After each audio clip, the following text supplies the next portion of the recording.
अस्सलाम वालेकुम and hello everyone, welcome back to my channel. So आज जो है ये फ्राइडे का दिन है और अभी मॉर्निंग का टाइम है। और आज का जो वीडियो है ना उसमें बस मैंने जो है वो अपना एक रिलैक्सेशन डे जो है ना वो शेयर किया है, क्योंकि इतने दिनों से रमज़ान की प्रिपरेशन में इतनी भाग दौड़ लगी हुई थी। सुबह से लेकर रात तक का कुछ ना कुछ काम, कुछ ना कुछ तैयारियां जो है वो चल रही थी। तो काफ़ी एग्जॉस्ट हो चुकी थी मैं, तो मैंने सोचा कि अब एक दो दिन मैं थोड़ा सा ब्रेक लेती हूँ इन सारी चीज़ों से, थोड़ा अपने आप को भी फ्री टाइम देती हूँ ताकि फिर बाद के लिए मैं अपने आप को प्रिपेयर कर सकूँ, क्योंकि किसी भी चीज़ के लिए ब्रेक जो है ना वो बहुत ज़्यादा ज़रूरी होता है। इससे आपकी परफॉर्मेंस जो है ना वो भी बूस्ट होती है और जो क्वालिटी है ना वो भी इम्प्रूव होती है। अभी देखिए मॉर्निंग का टाइम है तो सनराइज़ कितना प्यारा लग रहा है। और यहाँ पर मैं बच्चों को स्कूल ड्रॉप करने जा रही हूँ, क्योंकि सुबह के टाइम ही हस्बैंड जो है वो अपने बिजनेस ट्रिप पर निकल गए थे। तो फिर बच्चों को ड्रॉप करने का टाइम जो था ना वो मतलब वो भी जिम्मेदारी मुझ पर ही आ गई थी। तो यहाँ पर 7 o'clock ही बच्चों को जो है वो फ्राइडे आना होता है, तो बस यहाँ पर मैंने बच्चों को ड्रॉप कर दिया है। फिर मैं घर पर आ गई थी और फिर जो कुछ भी चीज़ें बिखरी होती हैं आने के बाद, फिर वो सारी चीज़ें समेटने के बाद मैंने अपने लिए भी जो है वो ब्रेकफास्ट रेडी किया है। यहाँ पर मैंने आज लिया है ब्रेड बटर टोस्ट और चाय। मेरा नाश्ता चाय के साथ ही जो है वो कुछ चीज़ें होती है। मैं तीखा या तो कुछ ऐसी दूसरी चीज़ जो है वो नाश्ते में नहीं लेती। तो बस नाश्ता वगैरह हो गया था। फिर उसके बाद जो थोड़ी बहुत फ्राइडे की मेरी रूटीन होती है, ऑयलिंग करना, कुछ चीज़ें समेटना रखना, तो वो सब मैंने कर लिया और अब जो है मैं किचन में आ गई थी लंच के लिए।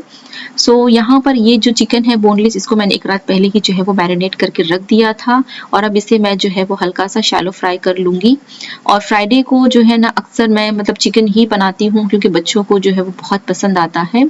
तो मेरे पास बोन वाला नहीं था तो मैंने बोनलेस से ही जो है इसे बना लिया है। अब जब तक चिकन हमारा फ्राई हो रहा है तब तक मैं मैरिनेशन आप लोगों के साथ में शेयर कर रही हूँ। यहाँ पर मैंने ली थी 2 टेबल स्पून दही, 1 टीस्पून जिंजर गार्लिक का पेस्ट, हल्दी, नमक और मिर्ची। बस इतनी चीज़ें मैंने ली है और साथ में डाला है इसके अंदर तिक्का मसाला। आप तंदूरी भी डाल सकते हैं या तिक्का, दोनों ही चीज़ें कुछ भी आप डाल दीजिए, बहुत अच्छा फ्लेवर आता है। और मैं चिकन की ग्रेवी जब भी बनाती हूँ मैं इस तरीके से चिकन को पहले मैरिनेट करके रख देती हूँ, फिर उसे इस तरीके से थोड़ा सा फ्राई करती हूँ, उसके बाद मैं इसे ग्रेवी में डालती हूँ। ऐसे सिंपल चिकन डाल देने से ग्रेवी में और इस तरीके से डालने से ना बहुत फ़र्क पड़ता है टेस्ट में। आप जो है वो इस मेथड को जो है वो फ़ॉलो करके देखिएगा, आपको फ़र्क खुद ब खुद समझ में आएगा। इस तरीके से ना चिकन में अंदर तक जो है ना वो फ्लेवर चला जाता है।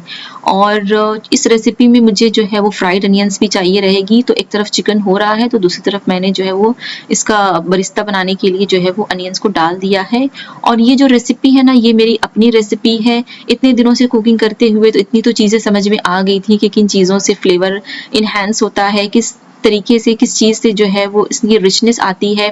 तो बस उन सारी चीज़ों को मिला करके ना ये तरीका मैंने निकाला है और इस तरीके से जो है ना मैं बहुत बार जो है वो ग्रेवीज़ बनाती हूँ, तो बच्चों को बहुत पसंद आता है।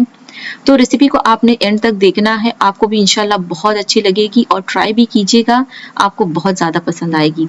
तो बस यहाँ पर ग्रेवी के लिए एक टोमेटो का प्योरी बना करके मैंने इसे डाल दिया था और ये अच्छे से भुन गया है और कलर देखिए कितना ज़बरदस्त रेड कलर आया है।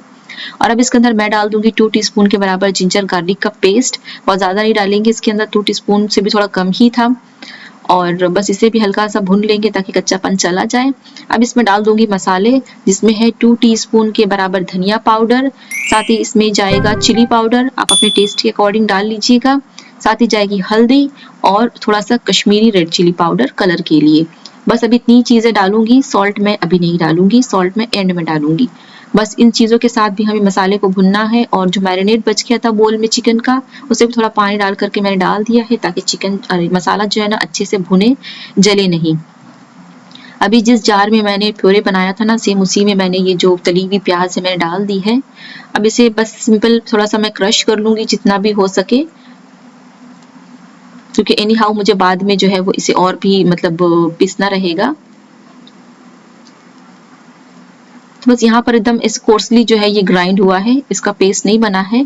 तो अब इसके अंदर मैं डाल दूंगी दही, हाफ कप के बराबर जो है यहाँ पर मैं दही ले रही हूँ और अब इन दोनों को मिला करके मैंने ब्लेंड किया तो कितना अच्छा पेस्ट जो है उसका रेडी हो गया है। अभी यहाँ पर ये मसाले भी हमारे जो है वो भुन चुके हैं, तो इसके अंदर मैं ये पेस्ट जो मैंने बना करके रखा है ये मैं डाल दूंगी। जब भी आप तली हुई प्याज डालें किसी भी ग्रेवी में, या तो पेस्ट बना करके या तो क्रश करके, तो मसाले जो पहले से आपने थोड़े भून लेने हैं, उसके बाद आपने डालना है। अगर आपने शुरुआत में ही जो है वो तली हुई प्याज डाल दी ना, तो ये मसाले को और भूनते-भूनते ना वो और ज़्यादा जो है वो भुन जाती है, फिर उसके अंदर थोड़ा-सा कड़वापन आ जाता है, कलर थोड़ा डार्क हो जाता है, तो वो बात नहीं रह जाती है जो हमें चाहिए। तो इस तरीके से मसाला भुनने के बाद जो है वो आप तली हुई प्याज यूज़ कीजिए, तो जो उसका जो टेस्ट है और जो उसका कलर है ना वो मेंटेन रहता है। अभी यहाँ पर थोड़ा मसाला भुन गया था, तो मैंने चिकन भी ऐड कर दिया है, और अब इसे चिकन के साथ मैं 3-4 मिनट तक का अच्छे से भूनूंगी धीमी आंच पे, ताकि मसाला भी भुन जाए और चिकन भी साथ-साथ में जो है वो अच्छे से उसके अंदर कुक हो जाए। तो अच्छे से फ्लेवर जो है वो पूरा चिकन में आ जाता है। अब इस पॉइंट पे देखिए कितनी अच्छी रिच ग्रेवी जो है वो आपको फील होगी। बस इसके अंदर जितनी ग्रेवी मैंने लगानी है ना, मैंने पानी डाल दिया है और अभी स्टोव को मैंने ऑफ कर दिया है, क्योंकि अभी मुझे जाना था बच्चों को स्कूल से लाने के लिए। बच्चों को मैं स्कूल से ले आई थी, फिर उसके बाद मैंने शावर भी ले लिया है, और अब टाइम आता है थोड़ा फ्राइडे का जो दिन होता है, उसके जो सुन्नत होते हैं उसे अदा करने का। और इस तरीके से नहा धोकर पाक साफ होकर के और फिर उसके बाद कुरान शरीफ पढ़ने में ना मुझे बहुत अच्छा लगता है। बहुत ही एक मज़ा, एक अलग ही बात लगती है। तो इसीलिए जब भी मैं मतलब बीच के दिनों में भी जब मैं शावर लेती हूँ, उसके बाद ही मैं जो है वो कुरान शरीफ पढ़ती हूँ। मुझे उस टाइम पे पढ़ना बहुत अच्छा लगता है। तो बस यहाँ पर मैं अभी, चूँकि मेरे पास टाइम भी है, अभी नमाज़ में भी टाइम है, तो इतने टाइम तक जो है वो मेरा जो कुछ भी पढ़ना करना है वो हो जाएगा। उसके बाद जो है वो नमाज़ के बाद ही मैं बाकी का प्रोसेस जो है ना वो किचन का काम जो है वो निपटाऊँगी। और यहाँ पर बच्चे भी जो है वो वन बाय वन अपना शावर ले रहे हैं। बस अभी उनका भी शावर लेना हो जाएगा, तो फिर वो भी जो है वो बैठ करके कुछ ना कुछ पढ़ाई करेंगे। यहाँ पर आयान जो है वो शावर ले चुका था, तो मैंने उसे कहा कि अब तुम बैठ करके तस्बीह पढ़ो। जब बच्चों की स्कूल की छुट्टियां रहती थी फ्राइडे को ना, तब बड़ी अच्छी रूटीन जो है वो सेट हो गई थी। नहाने के बाद जो है मैं बच्चों को इस तरीके से बैठाती ही थी और तस्बीह पढ़ने के लिए कहती थी। तब थोड़े छोटे भी थे, छोटी-छोटी चीजें पढ़ते थे, और जब पूछ-पूछ कर मुझसे पढ़ते थे, मम्मा अभी क्या पढ़ना है, तभी क्या पढ़ना है। तो दोनों ही बच्चों ने बड़े अच्छे से जो है वो रूटीन बना ली थी। बट जब से ये फ्राइडे की स्कूल शुरू हो गई है ना, सारी रूटीन जो है वो डिस्टर्ब हो गई है। तो अब यहाँ पर दोनों बच्चे जो है ना वो रेडी हो गए हैं नमाज के लिए, और बहुत अच्छी बात रहती है बच्चों की, फ्राइडे की नमाज के लिए जो है वो बिना बोले ही तैयार हो जाते हैं। हालांकि हस्बैंड अभी है नहीं, पर दोनों भाई खुद से ही चले जाएंगे और पढ़कर आ जाएंगे। सोसाइटी में ही मस्जिद है ना, तो टेंशन नहीं होता है, खुद से ही चले जाते हैं ये लोग। और अब मैं नमाज वगैरह से फ्री होकर वापस से किचन में आ गई थी, और जो ग्रेवी थी ना मेरी अब थोड़ी बस डन होने ही वाली थी, तो इसके अंदर मैंने फ्रेश क्रीम डाल दी है। अगर आपके पास नहीं हो तो नहीं भी डालेंगे तो चलेगा, ग्रेवी ऐसे भी बहुत टेस्टी बनती है। मेरे पास थी फ्रिज में रखी हुई, तो मैंने सोचा कि है तो यूटिलाइज कर लेती हूँ। तो बस मैंने इसके अंदर फ्रेश क्रीम डाल दी है, थोड़ा सा उसको अंदर ही मैं इस तरीके से स्टर कर रही हूँ ताकि वो ब्रेक हो जाए, लम्स ना रहे उसके। और फ्रेश क्रीम डालने के बाद बस के अंदर मैंने थोड़ा सा डाल दिया है चीनी, उसके बाद डाल दिया है सॉल्ट और गरम मसाला पाउडर, और एक चीनी को मैंने ब्रेक करके डाल दिया है। चलिए, जब इस तरीके से आप ग्रेवी में डालो और जब ये थोड़ी देर पकती है ना ग्रेवी के साथ में, बहुत ही अच्छा इसका अरोमा और इसका फ्लेवर आता है। कभी आप डाल करके देखिएगा, इस तरीके से आपको खुद फील होगा।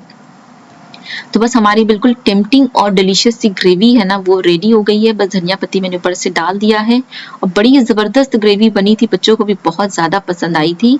तो आप भी ज़रूर इस रेसिपी को ट्राई कीजिएगा, बहुत ही सिंपल है, सारी चीज़ें आपके घर में ही है, कुछ आपको ज़्यादा कुछ करने की ज़रूरत नहीं।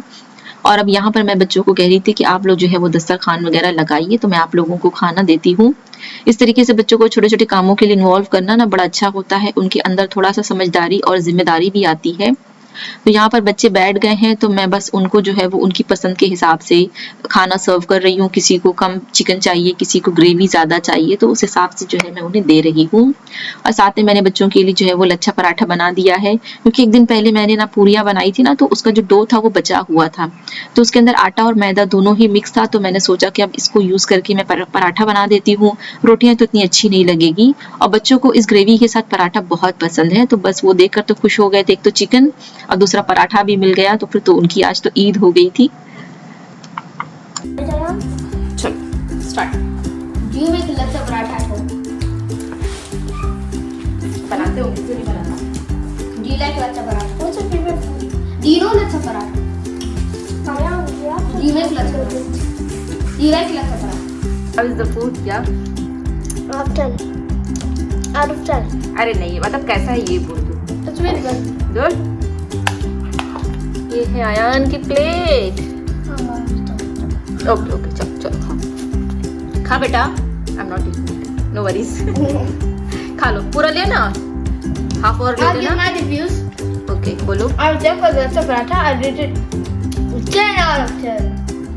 And the Mughlai-ish thing, Mughlaiish thing. I would rate it 10 out of 10. Okay चलो enjoy. Even though you didn't tell me the name, it's good.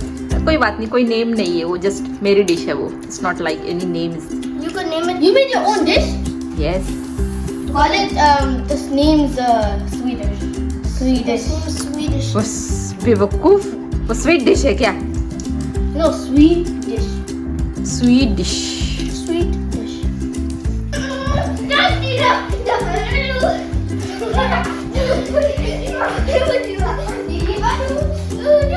बच्चे जो है वो लंच करके इस तरीके से प्ले करते हैं, ये उनकी हर फ्राइडे की रूटीन है। इस तरीके से कोई ना कोई फ्रेंड वगैरह जो है वो साथ में आते हैं, तो फिर खाने के बाद वो लोग घर पर ही प्ले करते हैं, क्योंकि आफ्टरनून के टाइम में ही उनके जो हजरत हैं वो भी आते हैं।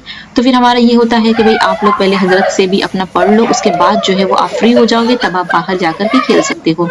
तो जब तक जो है वो बच्चे घर में ही इस तरीके से खेलेंगे, उसके बाद शाम में जो है वो बाहर चले जाएंगे प्ले करने के लिए, क्योंकि फ्राइडे से वीकेंड स्टार्ट हो जाता है, तो उनको फिर फुल फ्रीडम होता है। फ्राइडे के दिन जो है वो पूरा रात तक वो शाम तक का खेलते हैं, और उसके बाद जो है हमारा दिन कुछ इस तरीके से ही फ्राइडे का जाता है। सो आप लोगों को ये वीडियो कैसी लगी, आज की रूटीन की थोड़ा रिलैक्सेशन मूड वाली? अगर अच्छी लगी है तो प्लीज़ इसे लाइक कीजिएगा और हमारे चैनल को सब्सक्राइब भी कीजिएगा। सो मिलते हैं आपसे अब अपनी वापस से कंटिन्यू रेसिपीज़ के साथ और रमज़ान वीडियोज़ के साथ। तब तक के लिए अल्लाह हाफिज़।